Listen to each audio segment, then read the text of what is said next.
Shalom. Saya ingin menyapa Bapak Ibu Saudara sekalian, Oma, Opa, juga kakak-kakak dan adik-adik sekalian. Mari bersama kita persiapkan hati dan pikiran kita. Kita mau memohon kepada Allah yang Maha Kasih. Biarlah Ia datang, memenuhi hati kita, tinggal di hati kita, dan memberikan damai bagi kita yang gentar.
Mari jemaat, kita mengawali ibadah kita ini dengan mengucapkan pengakuan demikian.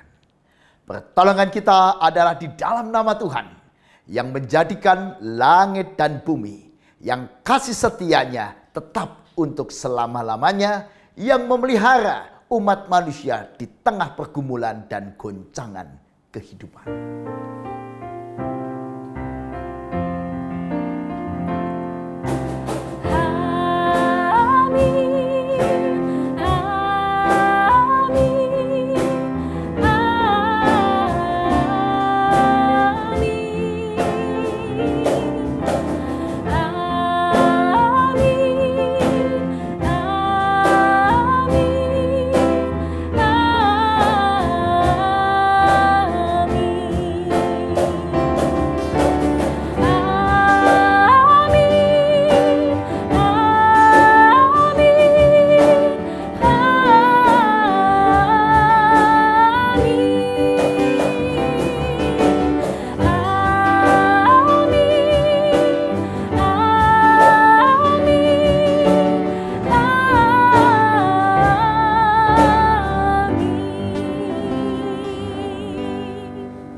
Kasih karunia dan damai sejahtera dari Allah Bapa kita dan dari Tuhan kita Yesus Kristus menyertai saudara sekalian. Kita bersama bersyukur bahwa terang Tuhan boleh hadir dalam kehidupan kita. Mari bersama kita mau menikmati kesempatan ini untuk memuji Tuhan kita.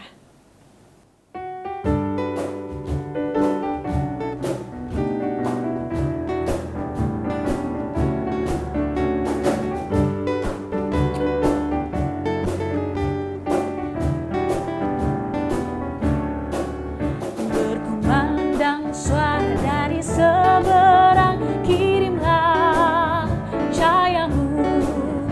Banyak jiwa dalam dosa mengerang, kirimlah cahayamu. Kirimlah pelita Injili penyetak yang terlelap.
Mari kita menyiapkan hati sebelum membaca dan merenungkan sabda Tuhan.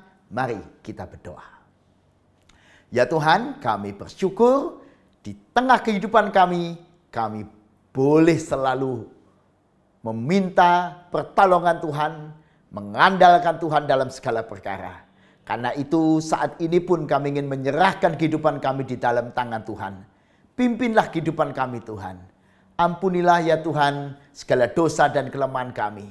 Supaya oleh pengampunan yang dari Tuhan kami mendapatkan kelegaan dan semangat untuk memperbaiki diri kami. Ya Tuhan, kami serahkan juga waktu pemberitaan firman dalam tangan-Mu. Biarlah hikmat yang dari Tuhan menyertai kami sehingga kami dimampukan mengerti apa yang hendak kami baca dan renungkan dari firman Tuhan. Amin. Injil Markus pasal 1 ayat 29 sampai dengan 39. Injil Markus pasal 1 ayat 29 sampai dengan 39. Sekeluarnya dari rumah ibadat itu, Yesus dengan Yakobus dan Yohanes pergi ke rumah Simon dan Andreas. Ibu mertua Simon terbaring karena sakit demam. Mereka segera memberitahukan keadaannya kepada Yesus. Ia pergi ke tempat perempuan itu dan sambil memegang tangannya, ia membangunkan dia. Lalu lenyaplah demamnya. Kemudian perempuan itu melayani mereka. Menjelang malam, sesudah matahari terbenam, dibawalah kepada Yesus semua orang yang menderita sakit dan yang kerasukan setan. Maka berkerumunlah seluruh penduduk kota itu di depan pintu. Ia menyembuhkan banyak orang yang menderita bermacam-macam penyakit dan mengusir banyak setan. Ia tidak memperbolehkan setan-setan itu berbicara, sebab mereka mengenal Dia. Pagi-pagi benar, waktu hari masih gelap, ia bangun dan pergi keluar. Ia pergi ke tempat yang sunyi dan berdoa di sana. Tetapi Simon dan kawan-kawannya menyusul dia. Waktu menemukan dia, mereka berkata, "Semua orang mencari engkau." Jawabnya, "Marilah kita pergi ke tempat lain, ke kota-kota yang berdekatan, supaya di sana juga aku memberitakan Injil. Karena untuk itu aku telah datang."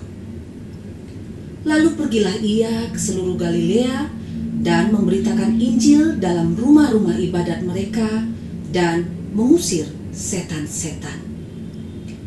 Demikianlah Injil Yesus Kristus.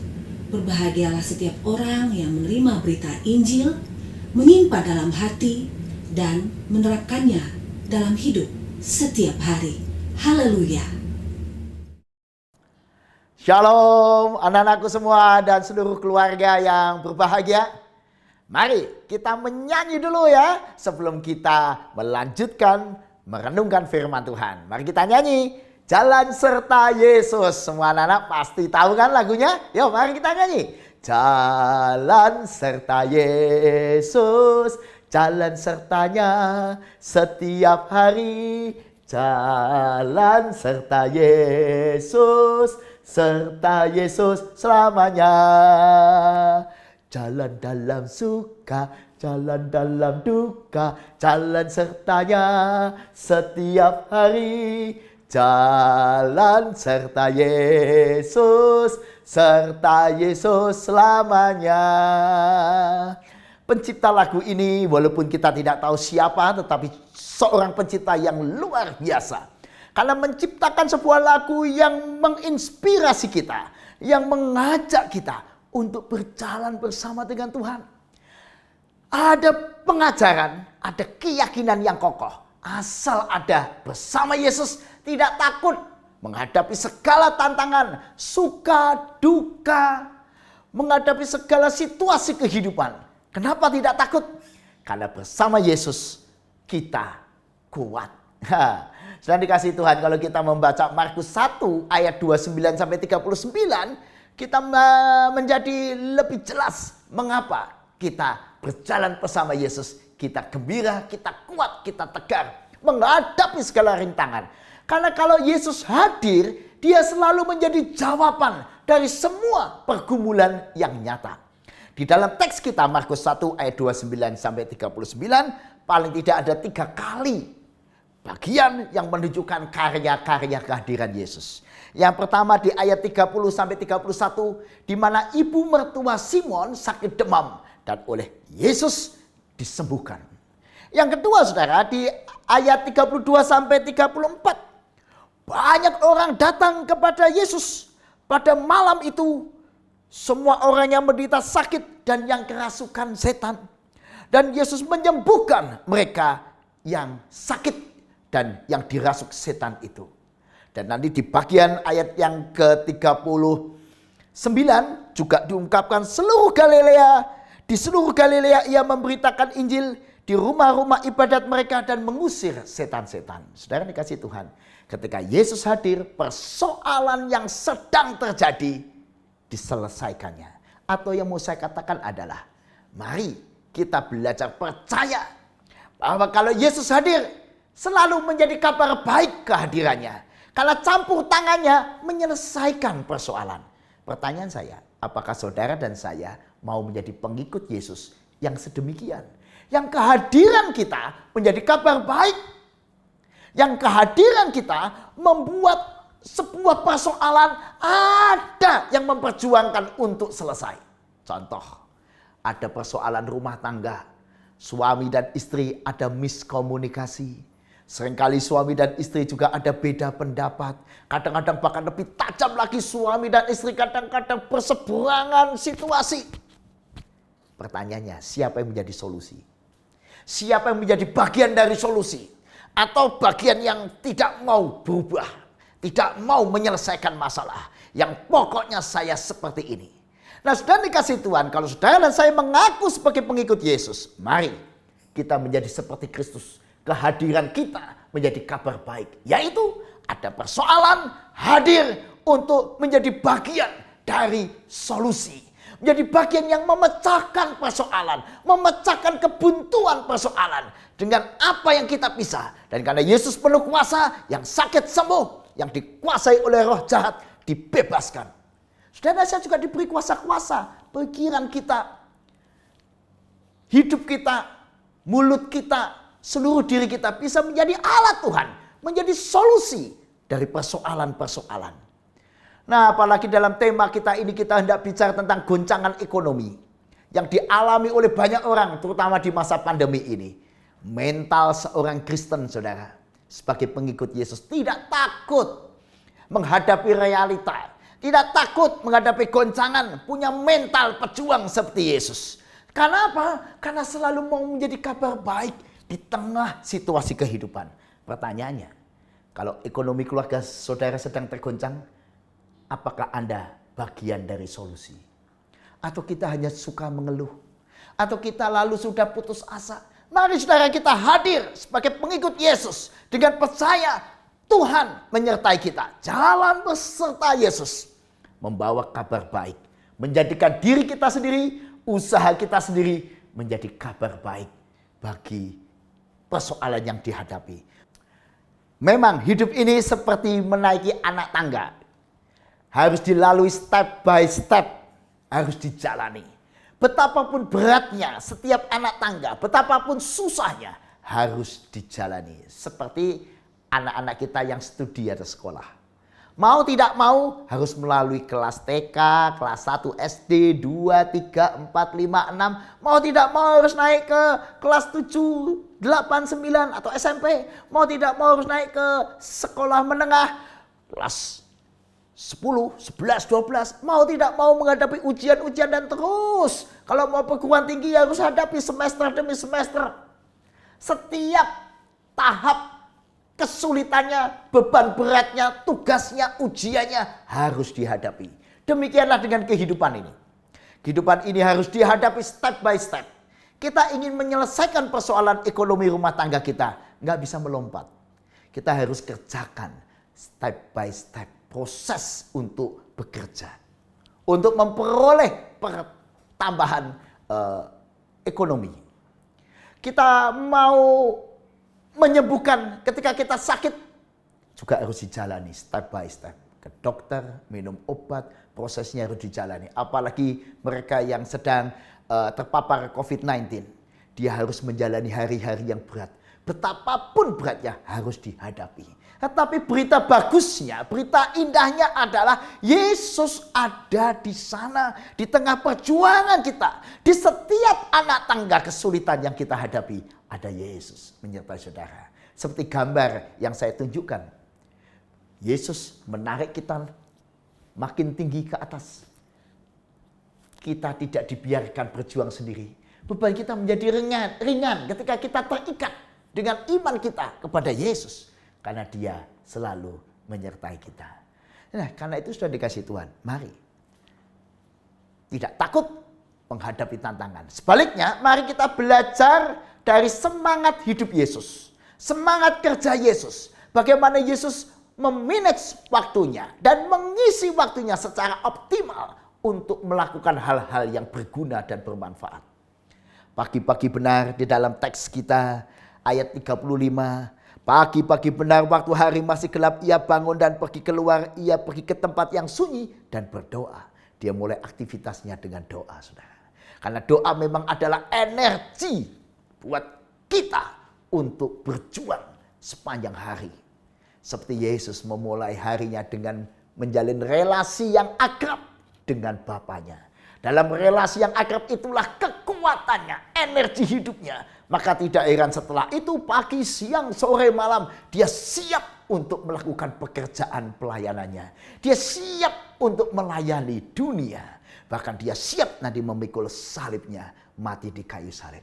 Karena relasinya dengan Bapanya itu menjadi energi kehidupan yang dahsyat. Sudah dikasih Tuhan. Pertanyaan saya yang pertama adalah, bagaimana Anda mengisi waktu-waktu Anda setiap hari? Pagi, siang, sore, malam. Apakah Anda dan saya seperti Yesus? Punya semangat hidup yang besar. Semangat kerja, semangat usaha. Bagi adik-adik yang masih studi, ya semangat belajar. Sehingga tidak ada waktu yang disia-siakan. Mari kita isi waktu kita dengan bijaksana. Yang kedua, mari kita juga gunakan waktu kita untuk membangun relasi yang akrab dengan Tuhan. Disitulah kekuatan kita. Yang ketiga, saudara, mari kita juga berusaha melalui pekerjaan kita, bagi kita yang masih bekerja atau yang sedang bekerja, dan bagi kita yang masih studi, ya studi kita adalah pekerjaan kita, usaha kita. Supaya apa? Supaya kita hendak mewujudkan iman kita menjadi kabar baik. Di ayat 38 Tuhan Yesus mengajak kita memahami panggilan untuk menjadi kabar baik. Kata Yesus, marilah kita pergi ke tempat lain, ke kota-kota yang berdekatan, supaya di sana juga aku memberitakan Injil. Karena untuk itu aku telah datang. Yesus datang untuk memberitakan Injil. Saudara, memberitakan Injil itu tidak hanya secara verbal. Tetapi Yesus menunjukkan bahwa dia memberitakan kabar baik firman Tuhan. Kabar baik keselamatan lewat usaha nyata. Yang sakit dilayani supaya sembuh. Yang dikuasai setan dilayani supaya dibebaskan dari kuasa-kuasa jahat. Orang yang sedih dilayani supaya terhibur. Demikian terus Yesus menggunakan seluruh energinya, kemampuannya untuk bekerja keras menjadi kabar baik. Nah, sudah dikasih Tuhan. Bekerja itu adalah ekspresi nyata dari iman kita. Usaha nyata menjadi kabar baik. Bahkan bekerja itu adalah ungkapan syukur buat kemuliaan Tuhan yang sudah melayani kita. Kita bisa lihat di ayat 31 bagian B, ketika ibu mertua Simon disembuhkan oleh Yesus. Sakit demamnya lenyap. Seketika dia sembuh, apa yang dilakukannya? Di ayat 31 bagian B. Kemudian perempuan itu melayani mereka. Kemudian melayani mereka. Begitu sembuh, melayani mereka. Siapa mereka? Semua orang. Bukan hanya melayani Yesus, melayani semua orang. Saudara dan saya juga, kalau kita merasa diberkati Tuhan, layani semua orang. Kalau kita merasa diberkati dengan pikiran yang baik, ayo gunakan otak kita, kemampuan kita, energi kita untuk menjadi kabar baik melalui apa yang bisa kita lakukan. Jadi apa potensi, talenta yang Tuhan berikan kepada saudara dan saya, mari jadikan itu persembahan syukur untuk menjadi kabar baik. Supaya dunia menjadi lebih baik, mari kita produksi kabar baik. Melalui ilmu kita, melalui mulut kita dengan memberitakan yang baik, melalui pikiran kita, melalui pekerjaan kita, melalui tangan kita, melalui segala usaha kita. Supaya makin banyak orang bersyukur. Dan dikasih Tuhan, saya beruntung mendengar kisah ini. Di suatu kali pada waktu peresmian sebuah gedung sekolah. Gedung sekolah itu kira-kira 5 lantai. Di sebuah kota dan banyak yang hadir, tapi bisik-bisik di antara yang hadir. Kebetulan karena saya bukan orang penting di acara itu, saya hanya duduk di belakang. Saya mendengar bisik-bisik dari beberapa orang. Kira-kira bisik-bisiknya begini. Wah, gedung ini ternyata sumbangan dari orang yang tidak pernah kita duga. Loh, kok bisa? Bisik-bisik. Yang kita harapkan menyumbang banyak. Seorang triliuner di Indonesia yang tinggal di kota itu, ternyata nyumbangnya cuma relatif sedikit. Tapi orang yang tidak pernah diduga, orang yang tidak pernah disangka, ternyata dialah yang menyumbang hampir sebagian besar kebutuhan gedung itu. Wow, semua orang heran. Lalu bisik-bisik mengatakan, katanya dia ingin mengajarkan kepada anaknya supaya anaknya belajar melayani sesamanya. Dia ingin anaknya belajar uang bukan sekedar untuk kekayaan pribadi, tapi untuk melayani dunia. Wah, mereka makin kagum dan bisik-bisik. Saya mendengar itu juga ikut senang. Itu berarti ada orang yang sadar apa itu tujuan bekerja. Bekerja bukan untuk kepentingan diriku supaya aku makin kaya, supaya aku bisa memberikan keturunanku lebih banyak kekayaan. Bukan hanya itu, bekerja memang boleh kita menambah kekayaan kita. Tapi bekerja adalah ungkapan syukur dan usaha supaya kita makin menjadi kabar baik. Betapa bangganya menjadi anak dari Bapak tadi. Oh, sudah dikasih Tuhan, seorang ayah yang memberi contoh apa itu bekerja dengan benar dan tepat. Sudah dikasih Tuhan. Bekerja itu menurut Imamat 25. Bekerja itu berarti menyokong sesama kita. Sesama saudara kita. Bekerja itu melayani saudara. Jadi pandangan Kristen terhadap orang yang bekerja itu bukan sebagai mereka pekerja itu seperti budak. Atau orang yang lebih rendah. Tidak. Tapi dipandang sebagai saudara. Supaya mereka hidup cukup. Karena itu di dalam Imamat 25 ayat 35-43 ditunjukkan bagaimana hubungan kerja orang yang takut akan Tuhan dengan bawahannya. Satu dikatakan di ayat 36, jangan menindas. Jangan menindas. Di ayat yang lain, jangan memanfaatkan kelemahannya. Jangan karena dia lemah kasih bunga yang banyak. Karena dia lemah ditindas. Oh tidak. Dan tidak boleh memperbudak. Tidak boleh kejam, tidak boleh bersikap semena-mena. Melainkan ada waktunya juga mereka boleh istirahat, bahkan pada waktunya mereka harus dibebaskan. Luar biasa, saudara. Ini adalah cara pandang terhadap orang lain dengan cara yang benar. Memandang orang sebagai sesaudara, sesama manusia.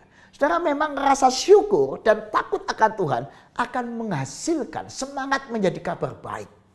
Dan semangat menjadi berkat. Pertanyaannya, untuk apa saudara dan saya hari ini bekerja? Untuk apa hari ini kita berusaha?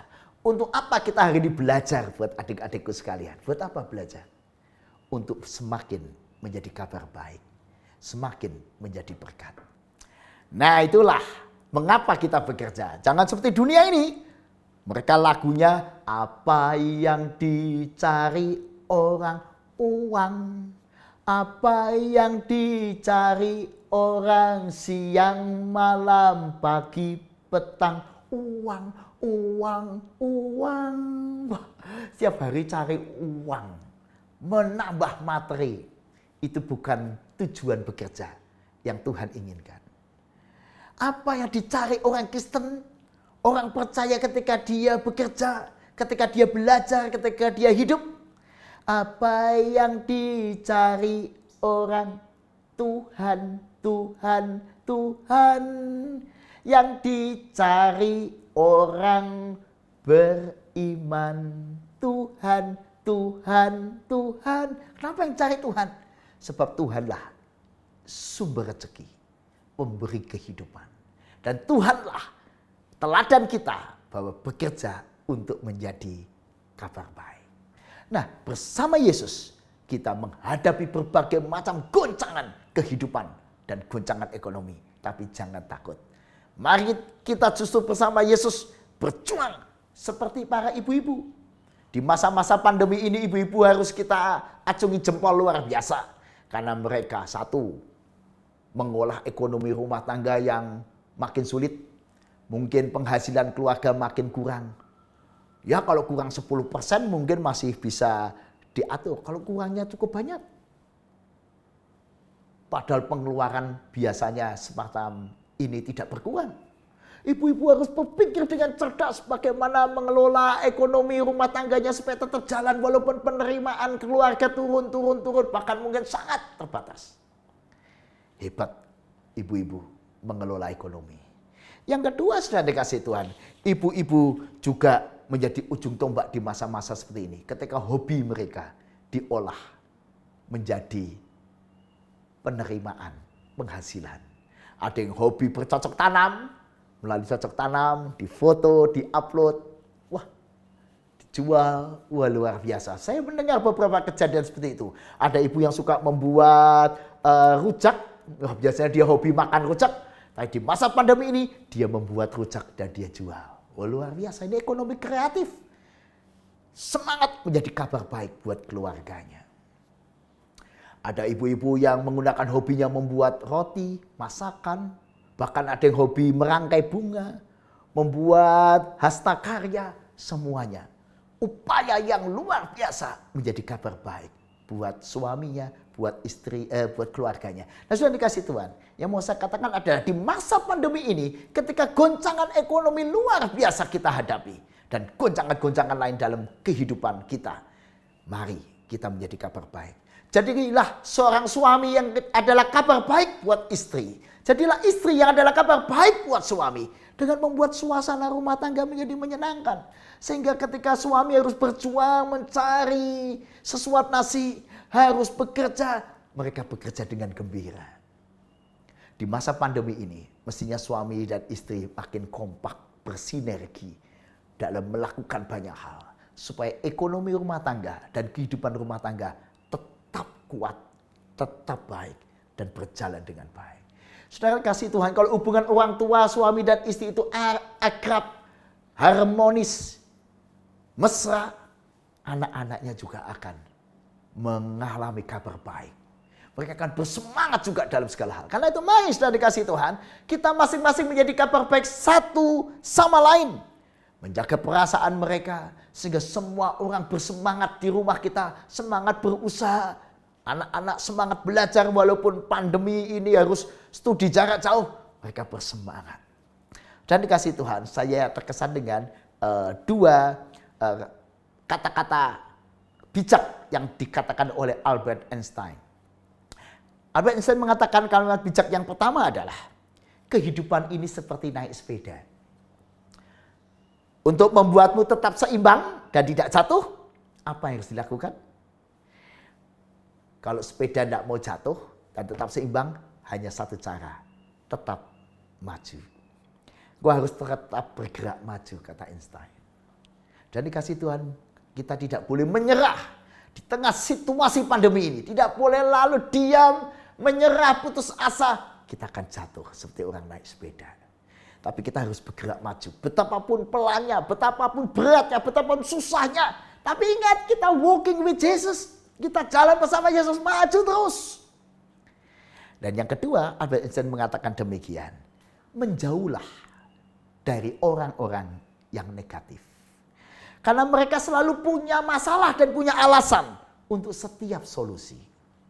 Ada solusi tapi selalu merasa nggak bisa, selalu negatif thinking terhadap solusi. Nah, menjauhlah dari orang semacam itu. Ini kira-kira nasihat Albert Einstein demikian. Tetapi saya ingin melebarkan nasihat itu dengan mari kita hati-hati. Jangan sampai kita ada solusi kita tentang, suami kita punya ide tentang, istri punya ide tentang, anak punya ide tentang. Tapi mari kita bersinergi. Suami, istri, anak bersama-sama memikirkan apa yang terbaik buat keluarga. Bagaimana supaya gaya hidup keluarga makin sederhana. Supaya pengeluaran keluarga semakin hemat. Bagaimana supaya pola makan tetap sehat, tapi biaya hidup berhemat. Bersama-sama bersinergi. Apa yang dapat keluarga kerjakan bersama-sama untuk meningkatkan penghasilan. Intinya sudah dikasih Tuhan, goncangan ekonomi boleh terjadi. Tetapi jangan pernah takut dan menyerah. Karena Tuhan selalu menyertai kita. Tuhan Yesus ada dalam perjuangan kita. Bahkan mengajak kita masing-masing menjadi kabar baik buat sekeliling kita. Gereja kita, GKI Gejayan, berjuang menjadi kabar baik. Maka tidak heran beberapa kali kita juga diminta sharing tentang usaha gebetan yang kita lakukan bersama. Dengan gerak bersama melawan COVID ini sudah muncul ratusan UMKM. Ibu-ibu, keluarga membuat industri dari rumah. Dan ini rupanya didengar oleh gereja-gereja lain. Dan didengar bahkan oleh pemerintah setempat. Dan karena itu mereka juga minta kita berbagi pengalaman. Men-sharingkan pengalaman. Dan kita juga mendengar pengalaman gereja-gereja lain. Intinya semuanya saling menjadi kabar baik. Semuanya saling menyemangati dalam situasi ini. Jangan menyerah, maju terus. Karena selalu ada jalan keluar. Kalau kita mau bergerak maju. Apalagi kalau kita berjalan bersama dengan Yesus. Beberapa hari yang lalu ketika saya diminta untuk melayani syukuran atas rumah yang sudah diselesaikan pembeliannya. Sekian tahun keluarga ini membeli rumah dan selesai dan ditempati. Wow, dalam acara syukuran itu si pemilik rumah sharing. Dalam sharingnya itu menggetarkan hati saya. Dia cerita begini. Saya sampai hari ini tidak bisa menghitung dengan persis bagaimana saya bisa membeli rumah itu. Walaupun itu mengangsur sekian tahun. Ternyata kalau saya hitung-hitung itu nggak masuk akal. Saya punya rumah itu.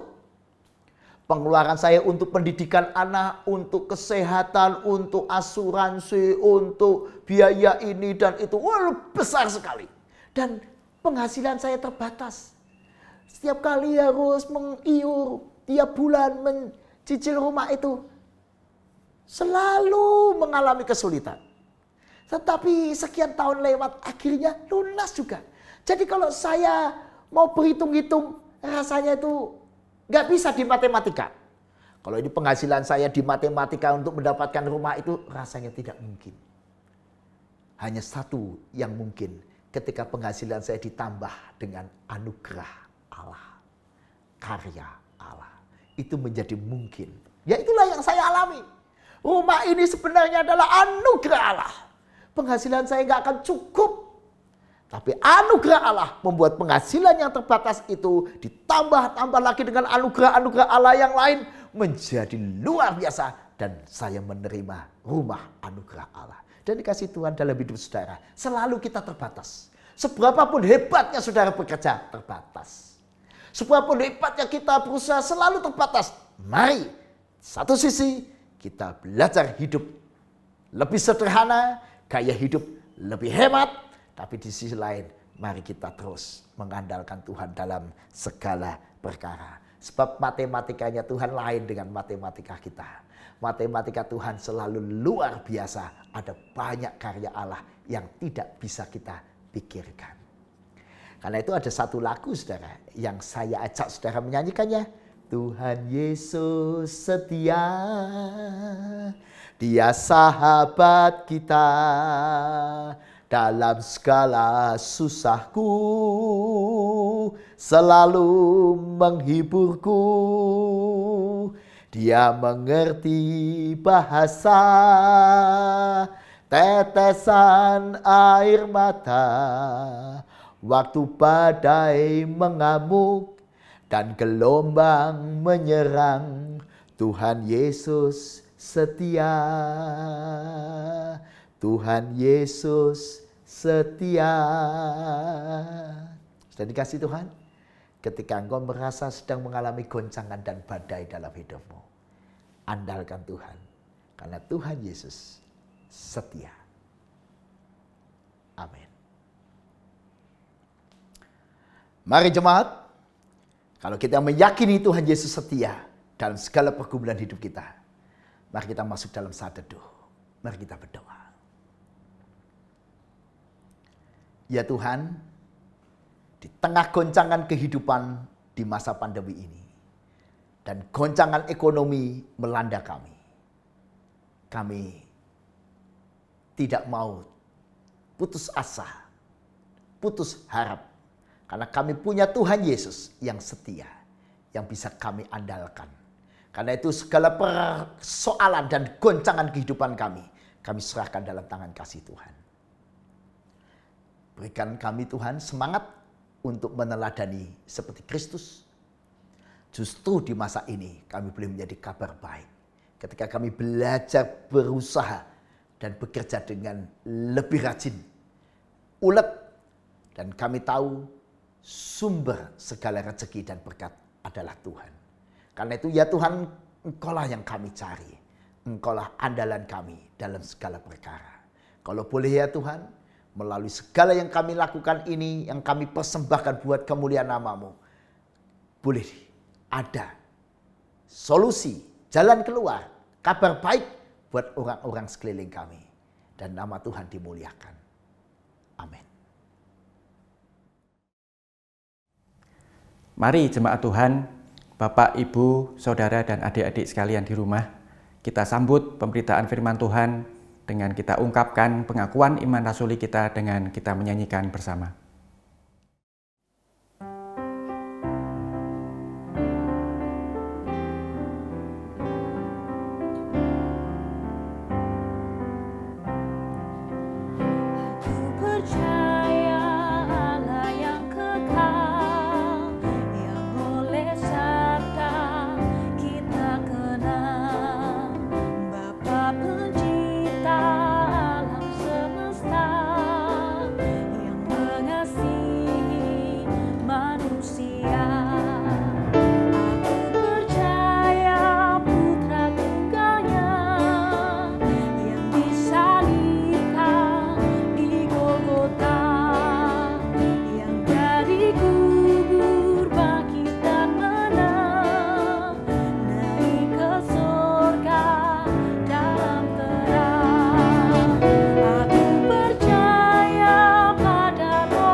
Mari kita bersama-sama menaikkan doa-doa syafaat kita.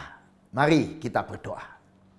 Ya Tuhan, kami menyerahkan pergumulan kehidupan kami, pergumulan bangsa negara kami, dan pergumulan umat manusia dan seluruh dunia kami ke dalam tangan-Mu. Karena memang kehidupan kami ada begitu banyak pergumulan, terutama ya Tuhan, pandemi COVID-19 ini yang sudah menyengsarakan umat manusia. Banyak negara di seluruh dunia yang mengalami goncangan kehidupan. Karena itu ke dalam tangan-Mu ya Tuhan, kami serahkan pergumulan dunia ini. Dan secara khusus Tuhan kiranya juga berkenan menolong bangsa kami Indonesia, supaya juga mampu mengendalikan bahkan mengalahkan pandemi ini. Berkati ya Tuhan segala program yang sudah dirancang oleh pemerintah untuk menangani pandemi ini dan dampak-dampaknya. Berkatilah program pemerintah untuk vaksinasi supaya berjalan dengan baik. Berkatilah program pengendalian kegiatan masyarakat supaya masyarakat makin berdisiplin menjaga protokol kesehatan. Berkati juga ya Tuhan semua rumah sakit, dokter, perawat, dan semua tenaga kesehatan yang berjuang di garda terdepan untuk mengobati mereka yang sakit. Berkati juga mereka yang sedang sakit dan terpapar virus ini. Beri mereka kekuatan dan semangat hidup supaya mereka oleh pertolongan Tuhan dan melalui upaya yang sudah dilakukan dalam perlindungan Tuhan mereka boleh mendapatkan kesembuhannya. Berkati juga keluarga-keluarga yang tengah berduka karena pandemi ini, karena kekasih yang mereka cintai, keluarga mereka, orang-orang yang mereka kasihi berpulang ke rumah Tuhan. Kami serahkan ya Tuhan segala pergumulan umat manusia ke dalam tangan-Mu. Bagi mereka yang sedang berjuang untuk ekonomi keluarga yang lebih baik, untuk mengatasi pergumulan-pergumulan ekonomi, kiranya Tuhan menolong. Kami serahkan semua pergumulan umat manusia ke dalam tangan-Mu. Biarlah kasih setia-Mu mengiringi seluruh perjalanan hidup kami. Terpujilah nama Tuhan. Amin. Mari jemaat Tuhan yang terkasih, dengan penuh sukacita kita akan bersama-sama mewujudkan ucapan syukur kita di dalam bentuk persembahan. Bapak Ibu dapat mentransfer ke rekening gereja yang tertera di bawah ini ataupun melalui QRIS yang sudah tertera ada di layar Bapak Ibu Saudara sekalian. Ayat yang mendasari persembahan kita diambil dari 2 Korintus 8 ayat yang ke-12. Sebab jika kamu rela untuk memberi, maka pemberianmu akan diterima. Kalau pemberianmu itu berdasarkan apa yang ada padamu, bukan berdasarkan apa yang tidak ada padamu. Selamat mempersembahkan yang terbaik bagi Tuhan.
Mari jemaat Tuhan, dengan penuh sukacita kita akan bawa persembahan kita di dalam doa syukur kita. Mari kita berdoa.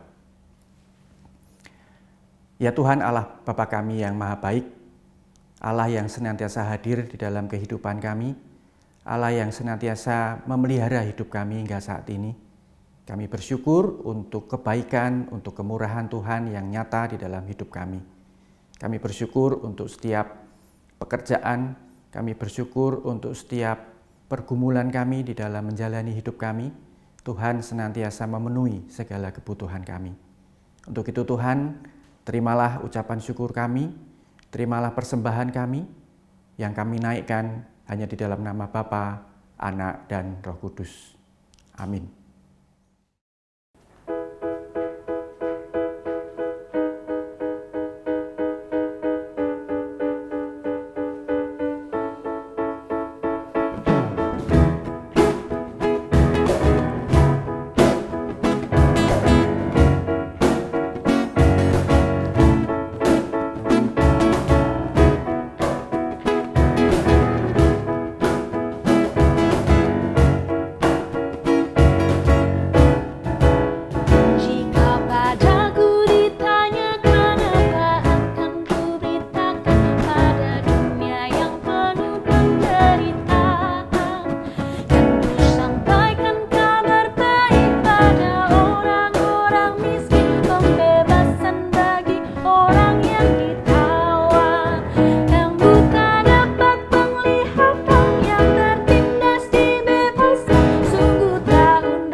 Jemaat yang terkasih, mari kita hadapi seluruh tantangan kehidupan dengan penuh sukacita karena Tuhan beserta kita. Dan terimalah berkat Tuhan. Tuhan memberkati engkau dan melindungi engkau. Tuhan menyinari engkau dengan wajah-Nya dan memberi engkau kasih karunia. Tuhan menghadapkan wajah-Nya kepadamu dan memberi engkau damai sejahtera. Amin.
Selamat melanjutkan ibadah dalam keseharian kita. Yang Maha Kasih beserta kita.